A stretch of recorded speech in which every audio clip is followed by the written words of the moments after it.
یقین رکھتے ہیں، انہیں ملتا بھی ہے، آگ سے بھی بچاتا ہے، وبا سے بھی بچاتا ہے، ہر مرض سے بچاتا ہے، ہر جگہ کی اس مدد کرتا ہے، اس کے ساتھ ہوتا ہے، شارک کے قریب ہے۔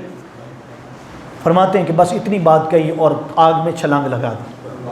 آگ میں 3 دن تک اس شخص نے اوپر سے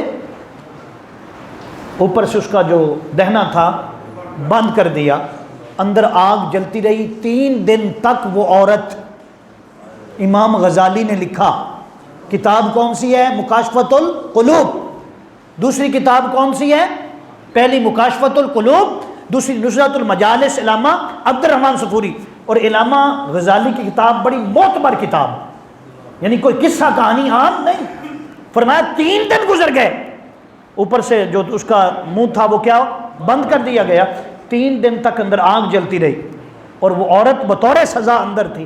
3 دن کے بعد جب شوہر نے اس کا گھڑا جو تھا، وہ دروازہ جو تھا، منہ کھولا، فرمایا اندر ساری آگ پھول بن چکی تھی، تر و تازہ موجود تھی۔ امام غزالی لکھتے ہیں یہ سنانے کا مقصد یہ ہے کہ میرے بھائیوں، تنگی ہو، تکلیف ہو، مصیبت ہو، اللہ کو یاد کرو، وہ آگ میں بھی بچائے گا، وہ دکھ میں بھی بچائے گا، وہ غم میں بھی بچائے گا، وہ بھوک کا بندوبست بھی کر دے گا۔